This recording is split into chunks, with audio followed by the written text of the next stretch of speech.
எடப்பாடி பழனிசாமி முதலமைச்சர் ஆக்குவதற்காக அன்புமணி அவர்கள் உழைக்க போறாரு. 25 சீட் வந்து கேட்க போறாங்களாம். அன்புமணிக்கே 25 சீட்டா? அப்ப நம்ம எவ்வளவு கேட்கலாம்? நாங்கள் அவங்களோட கூட தான் கேட்கணும். 26ஆ? ஆமாம், கரெக்டாக சொன்னீங்க. அவங்க 25, நாங்கள் 26 கேட்போம். இவர் அப்பா ஒரு போட்டுருக்காரு, பையன் ஒரு போட்டுருக்காங்க.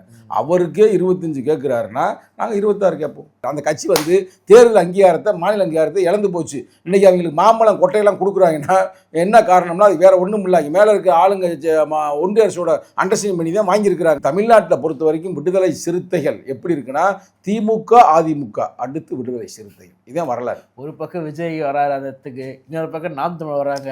அவங்களாம் ப்ரூவ் பண்ணாத கேஸ் தம்பி, அதெல்லாம் பேசி இருக்க முடியாது.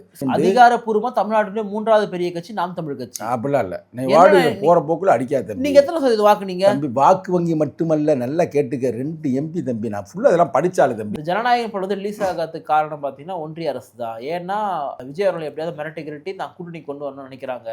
இல்லை இன்னொரு பக்கம் வந்து திமுகவே பிஜேபி கூட மறைமுக கூட்டணி வச்சு அவரை வந்து ஏற கட்டுறதுக்கு ஒரு வேலையை பாருங்கன்னு சொல்லிட்டு கொடுத்துருக்காங்கன்னு சொல்கிறாங்க. தம்பி, இது வரைக்கும் நீங்கள் சில கருத்துக்கள் கேட்டீங்க. இது கொஞ்சம் நுட்பமான கருத்து. பாவம் சொல்லணும் தம்பி. விஜய் படத்தை பார்க்குறது நானே ஆர்வமாக இருக்கிறேன். கெடுக்கிற மாதிரி இப்போ வந்து இன்னமும் இது கொடுக்காம இருக்கிறாங்க, சென்சார். ஆனால் சென்சார் எப்படி கொடுத்துருவாங்க நம்புகிறேன். கொடுத்துமே நம்ம சொல்ல போய் படத்தை பார்த்துருவோம். அதில் மாற்று கருத்து இல்லை. ரஷ்யர் தான். ஆனால் ஓட்டு கொடுத்த மாட்டான். புரியுதோ? அது வேற கதை.